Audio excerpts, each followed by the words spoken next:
If this road is easy to walk, then future generations will not praise my name in piety, says his ambition.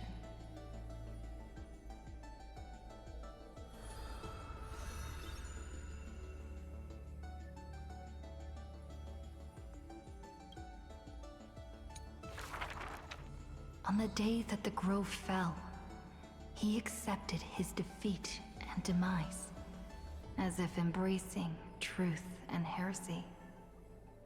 Believe in Titans, and you'll have a happy death. Deny the Titans, and you'll have a fulfilling death.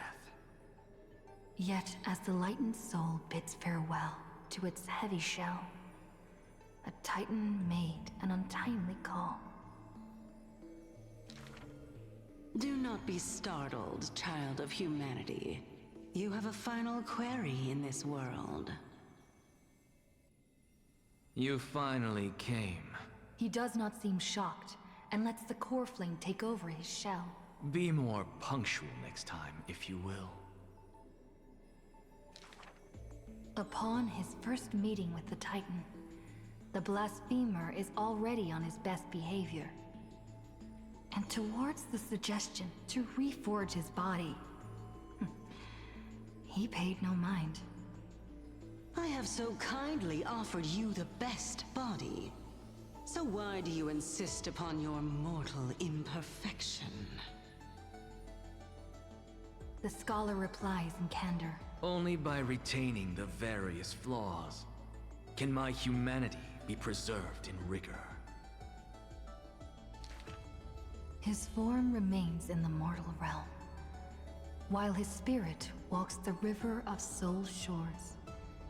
Between life and death, he fatigues, dwelling in the child of humankind's thoughts and senses. The Titan cannot bear to remain a mere spectator. Why not ask me your questions, child of humanity? I am rich in wisdom, and shall speak with no ambiguity. As though an unspoken pact, the scholar asked the god about all things, feigning a humble quest for knowledge. Do you treat me just as a way to answer questions? A mere machine? The Titan got what they asked for. You should thank me, for good questions are rarer than good answers. Compared to the joy of a new life, the scholarly breakthrough, carried home alongside death, filled the scholar's heart with more fervor. He returned to the Scourged Grove many times, and the Black Tide followed. Despite his defeats, he never sought help or permission. But at every desperate moment, the Titan would eventually take over one half of his body.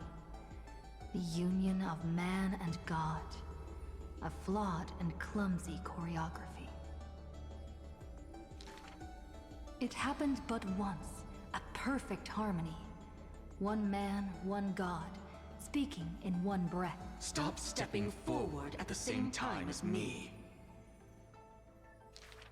The Titan once revealed the secrets of mixing life, a boon seemingly a blessing, but full of malice.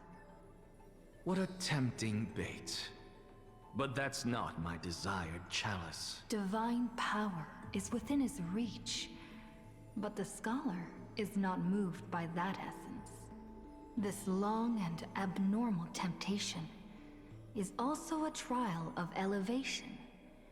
For the sage can achieve all things, but shortcuts alone he abhors with silence.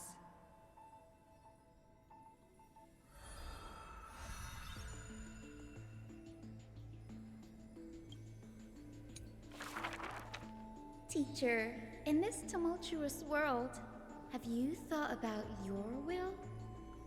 It was just a joke, but the scholar still at the grove answered with extreme caution. He has much to say about his posthumous affairs, exhausting all, fearing the smallest omission. Teacher, could it be that you fear death? The assistant asks in concern. It was a question needed, yet he gave no direct reply. Philosophy is the inquiry into death, and I have always considered myself a philosopher. The assistant recounts all the scholar's final wishes, each mighty as a mountain, asking what seemed impossible. The tombstone must be made of my treasured rare stones, carved with Dromus patterns. But that stone is a miracle of alchemy. Tough beyond measure, no chisel could have shaken. That's also his plan. The assistant softly reveals the hidden plot. He hopes that instead of shedding tears over his death, we will find it in us to smile, even in a moment of sorrow. It's rumored that in the depths of the grove, the scholar left a teaching ingenium, imitating himself to the utmost detail. Go back. The living have not exhausted their thoughts. Go back. The dead have no desire to teach their works. The ingenium's words are cold and detached, like the deceased man himself. But if you have no one to talk to, fine. You can sit and converse. Now, the grove is no longer bustling, and the scholar has returned to dust. Thus, few in this world now know how he was also troubled by solitude in life.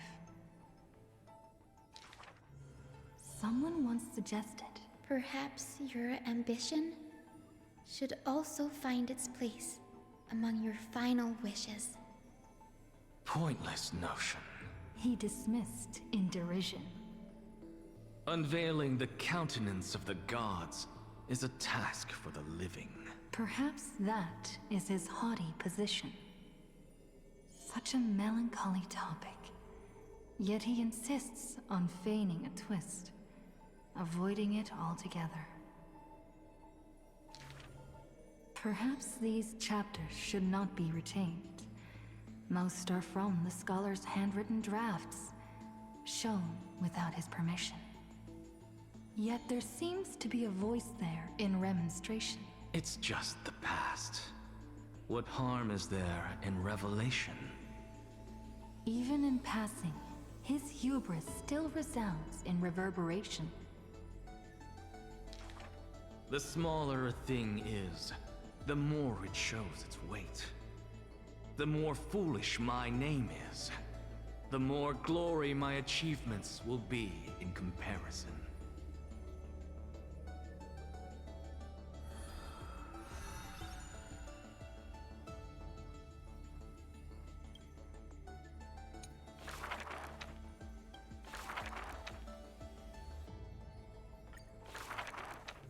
In the past, when strife swallowed the earth, and schemes disrupted the hearts of friends, the maiden who was yet a weaver was wrapped in a cocoon most grand, untouched by the storms sweeping through the land. She spent her youth in a palace of romance, surrounded by treasures, with even maids beautiful beyond belief, often bathing in the praise and admiration of wealthy nobles. Till warfare set the threads aflame, and the devoutly praying priest was slaughtered before the altar. The family, adored by all, perished before their courtyards, and the blood of her maidservants dyed her golden mantle red. The golden threads covering her eyes snapped, and the concealed truth finally appeared firsthand. Before a strong wind, a weak nobility cannot stand. In the long, endless war, the Goldweaver family was shattered by the sword, and the legacy of romance became a tragedy. She had a broken mansion and an empty house. The nobles who once loved her, none now willing to help her. All the romance, talent, peerage, and beauty, what use are they in a disaster? As she closed her eyes in melancholy, the maidservant pushed a broken loom to her earnestly. Miss, would you like to pick up the shuttle again and weave for me? The young miss wanted to laugh, but she could only respond with shock. For the maid's face was now covered in scars, as she fought to protect her mistress's safety. Though I can no longer see, I still want to don the garments you weave. And yet, when she heard this, the desire to weave overcame her fears. Therefore, in the broken shadows of a house, the loom of romance moved once more. The garments were exchanged for copious gold, buying back her renown of old. Yet beside this mistress most noble, there was always a blind maid in tow, dressed in luxuries unfitting.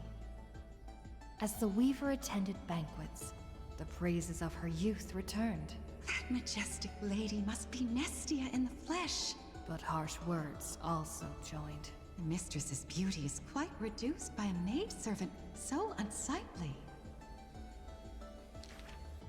The maidservant apologized in embarrassment, lowering her head. My mistress, I have brought you shame.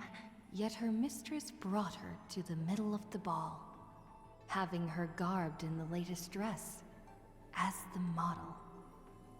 She now knew that praises and ridicule were both untrue, and that romance cared not for beauty of the face.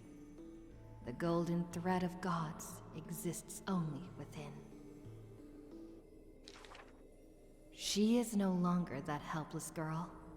She already carries the god's authority and walks the hero's route. But she still cannot hold back the calamity of strife. The unsightly maidservant blocked the dagger aimed at the mistress's soul, and blood once again dyed red something she wove. That was the last time in her life the maid's face she clearly beheld. When sewing the death shroud, she could not control how her fingers shook, often pricked by the needle sharp and acute. Thus that pristine white cloth wept with tears of blood and gloom. And when the day of the funeral came, she saw the commoners' endless graves, and the nobles dressed in silk, frolicking in the groves, and sadness overwhelmed her in droves. Is this the destiny unleashed for their act of chasing God's core flames? She kneels before the divine statues and prays to Nestia of romance to look at these garments soaked in blood from the flames of war. Why are those that appear so fair in fact ugly in truth?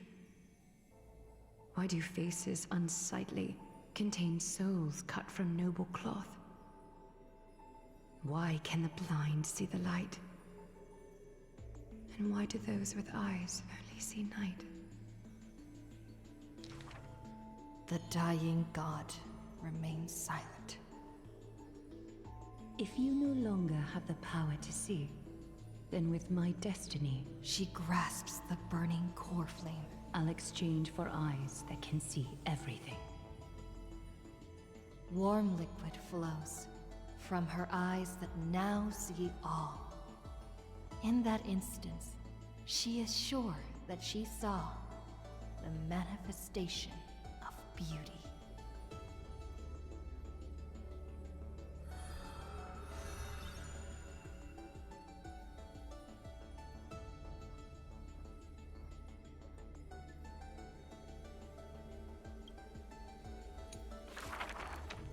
She can see the most delicate colors, the most distant contours. She can see the most secret desires, and through the most perfect liars. But being able to see everything is the same as seeing nothing. Countless mirages and cacophony surround her with stimuli plenty, casting her into another kind of blindness overwhelming. So she soaks herself in the bath and lets her golden thread go beyond the palace. When the water drops on the thread vibrate and shiver, she closes her eyes and listens to the echoes silently. She hears how a mother's feet were wounded for treading over too many stones, and is soaking her feet in the hot water bath. She hears children playing next to the pools, and someone is saying loudly, I heard that the Golden Goddess also likes to visit the baths.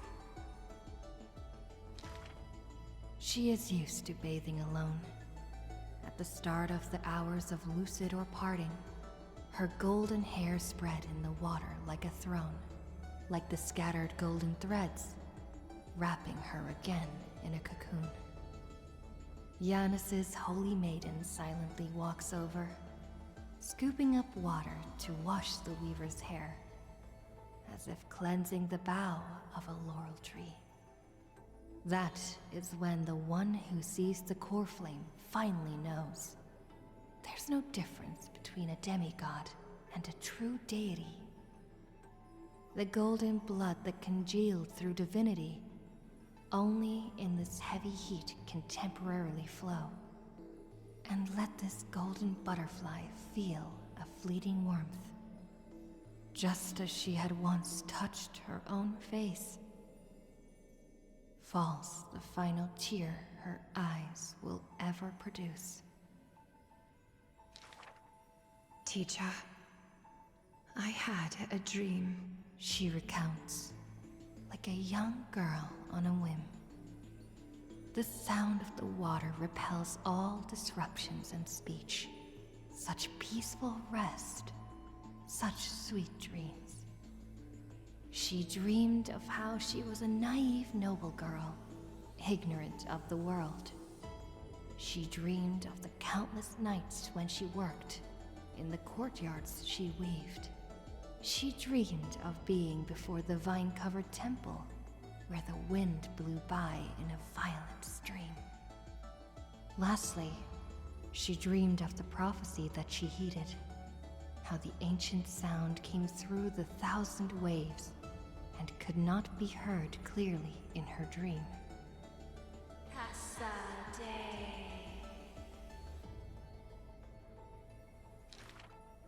The dawn device is always glittering, and birds are always chittering. The children of Akama like these kinds of songs. Why not trust in the promise of an era Chrysia unending?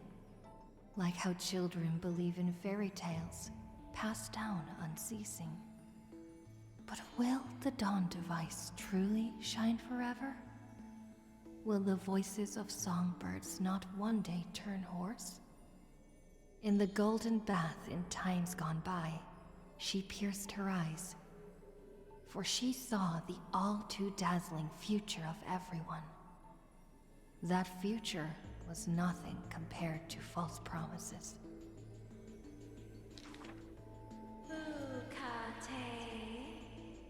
The gods have already determined her destiny and her passing. She knew. she has long known. The red-haired child appears worried. You are aware of everyone's fate, yet never speak of your own future. The child who passes along the prophecy understands that to lay such a heavy weight on one person is comparable to the dawn the world-bearing Titan's shoulders. There's only one future for silken threads. That is, to weave magnificent clothes for others. She takes the children's hands, inviting them into the pools, intending to use warm water to wash away their concerns. Yes, before the toll of the bell that announces the hour, before the meeting to judge the flame chase begins. Do not waste the rare good dreams, or the languid waves warm as tears. She mutters as destiny slumbers in her arms. The one that wears this elegant attire in the future must bear the weight of the silk threads.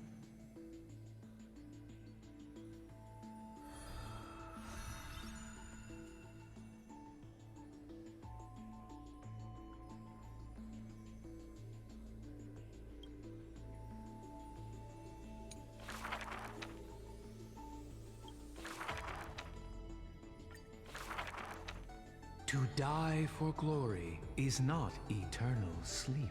This is a lie all Castrum Kremnos keeps. The world after death is superior to reality and basks in light. But such vague poems the Crown Prince would not easily believe. Cowards who dare not to look death in the eye. He declared thus on the day he returned from the Stream of Souls. Longing for a martyr's heaven and reciting self-deceiving stories. His words are sacrilege incarnate, more arrogant than his blood and family. True warriors should treat that paradise with spite. Many followers thus stop, no longer following his steps. For they feel this young man's words, compared to poems, are even more absurd. A body immortal equals not perfection. The man braved dangers endless, simply to seek his weakness. In his greener days with more amateur skills, in crises where death denied him even after kills, he learnt why curse is a synonym for blessing, for he saw that visage of terror at life's closing. The man seems unmoved when this past is mentioned. Having braved death 9 times, he who was once lacking now excels above everyone else, still rising. Yet, when asked if he's still as ticklish as when he was a child, he does not answer. It's a wild tale he won't care to opine. It's said that Castrum Kremnos has secrets divine, through which the king's power has passed. A one-man army, by strength in their bloodline. Therefore, a traitor who does not inherit the throne is a king most infirm. As the protagonist hears these words, he refutes not, but openly responds. These are not rumors unfounded. But will they matter if my deeds eclipse those of all other kings, achieving glory beyond? Never turning back in war, he seizes all our glory. That rumor in the war camp of fury often casts a shadow on the man's heart, indestructible and fiery. When campaigns become mired in terror, he sends his army to places safe and secure. Yet alone he goes to fight, knowing death can touch him ne'er. The Kremnoan detachment who follows him in livery, all die in bed, devoid of glory. They have their share of grudges upon death, but the man has no regret, none necessary. Your glory lies not in death, but in my hands. The dust settles, and strife calms. A deathly quiet covers his father's realm, and the man, alone, returns home. A question seems to sound from shadows of the past around. Did you already walk that flame-chasing road, O King? Atop the throne, the man mutters alone. There's nothing else worthy of the hunt, for I am the blazing fire at the journey's end. As it has been foretold, he killed the king to become a king, and killed the god to become a god. His eternal destiny is to be crowned in blood.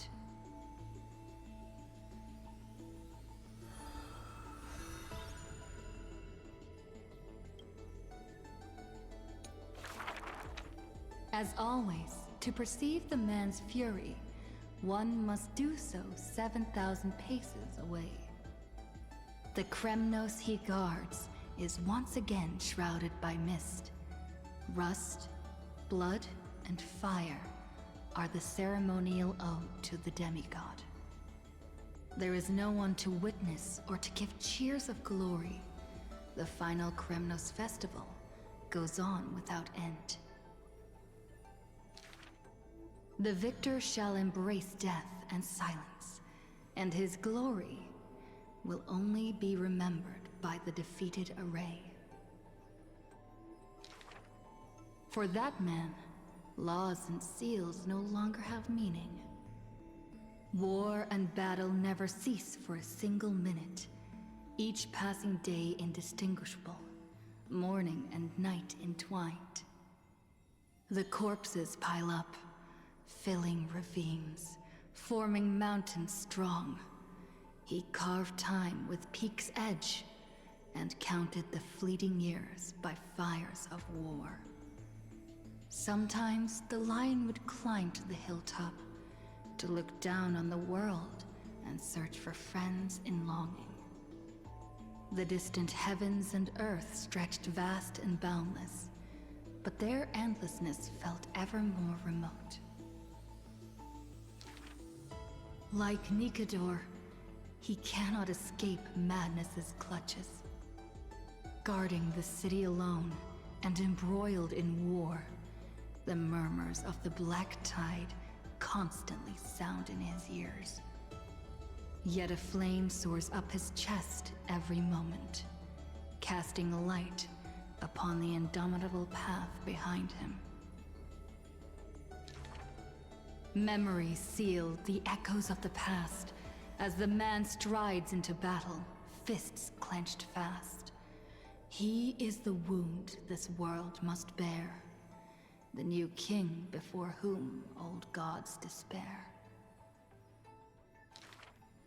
As stated in Idonia's poems, humans are born with eyes closed to accustom to this world's light, and their sight fades in old age to reacquaint with night's anthems.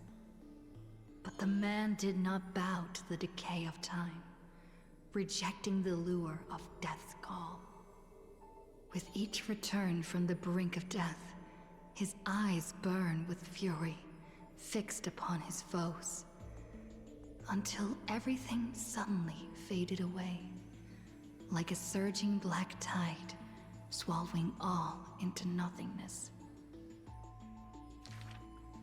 The world dissipates in the roiling black tide's requiem. Even the lion will one day die. A departure with no way back. With a sudden fall, his pierced chest hits the ground, and slowly flowing into the underworld is his golden blood departing his system.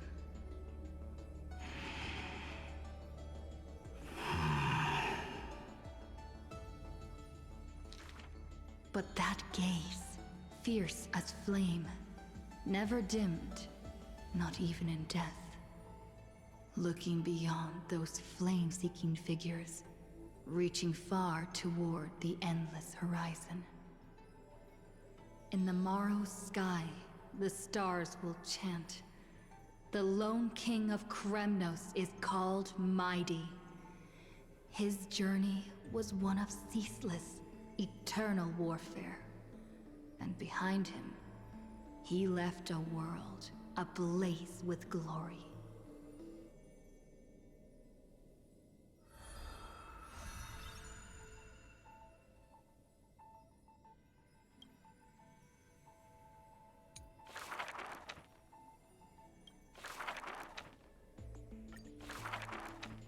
Born with an evil curse, her hand dips into lethal cinnabar and white lead to personally decorate the faces of the dead.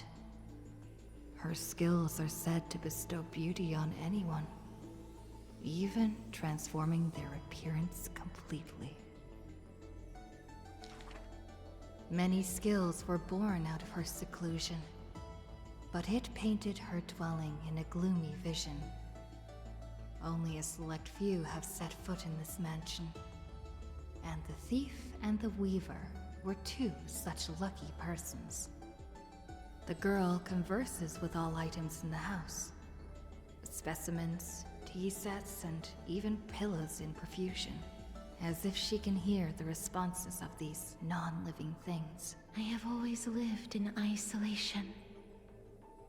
Out of courtesy, this is how I practice my words and actions. 'Tis hard to believe her explanation. Her face when talking shows such a gentle disposition that unless she is telling fabrications, she must regard her partners as mere children. Thus, people pass these rumors down. Within the area of her encirclement, all things became frozen, escaping time's increments. It is an exaggeration, that is certain. People only found an ancient lion's head in battle's ruined armaments. Those words are true. The head itself was nearly dead. Though they won in fierce battle, the warriors were powerless to turn the tide. It was the embrace where death dwelled that gave early release from their pain. This is how death escapes time. She keeps every final embrace hidden in her immortal heart. Out of her numerous works, butterflies and flowers often stand out stark. Ignite them, and you can almost hear the maker's remark. Even in death's silence, her sound can still be heard. It is a gift greatly treasured by the maiden. Few have the honor to be graced with such work. Only one has the heart to burn such a gift, and the reason she gives is rather far-fetched. I must peer into all fates unknown. The power of time is boundless, but there is one thing that it cannot conquer. Death is abominable in humans' eyes. Apart from my identity, there's nothing about me worthy of praise. The beloved Goldweaver hears this in distress, then tries to teach her the art of weaving and threads. It has been said that the maiden has works that the holy city possesses. But this is the judgment the Gold Weaver expresses. Ah, well, none can know all things, nor be skilled in all crafts. Her works are too early for the living to comprehend.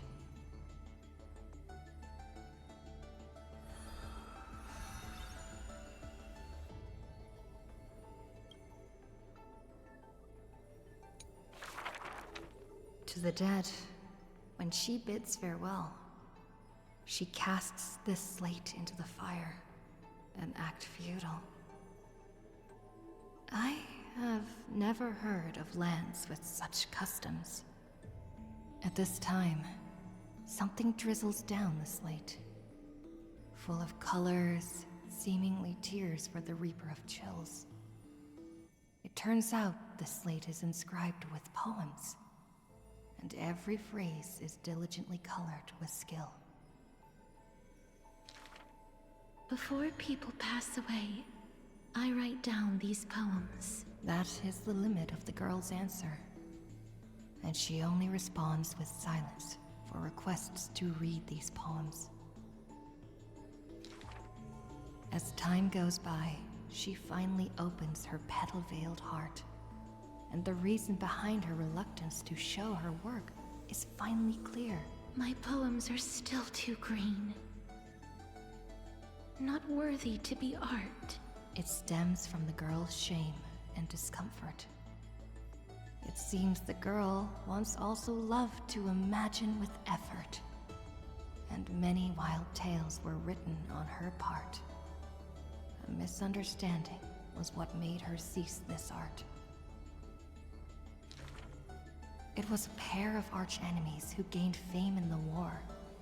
One of them burst into laughter after reading the girl's poetic words. He and I clearly wish to kill and tear each other apart. But in your eyes, you think we are close, unable to part. She did not write poetry as a pastime. It is said that she left great works under hundreds of names. In different times, she even criticized her previous beliefs, making her identity even harder to assume. I still found her weakness after many twists and turns. No matter how fickle her thoughts, she never lost faith in those words regarding the value of fragile mortal lives. She is heartbreaking and enchanting. She is the fingertips of death and the ghost of love and poetry. However, those poems have brought her many complaints. The poems that her hands composed all lack an ending of any kind, and the Maid of Death has no desire to continue them. This is truly difficult to write. The girl excuses herself. My duty is to lead the living to the end. I cannot think of a fitting end for a poem to the dead. Such is the epitome of lies. One who's grown used to death remains inexperienced with farewells. Therefore, I extend her an invitation. In this story belonging to herself, she can leave an ending reserved only for her. What she brings is not only death. She thus replied when we first met, and when we meet once again for the last time, she again deliberates over this closing statement. Apart from death, there is something else that is worth remembering. That is the journey she walked.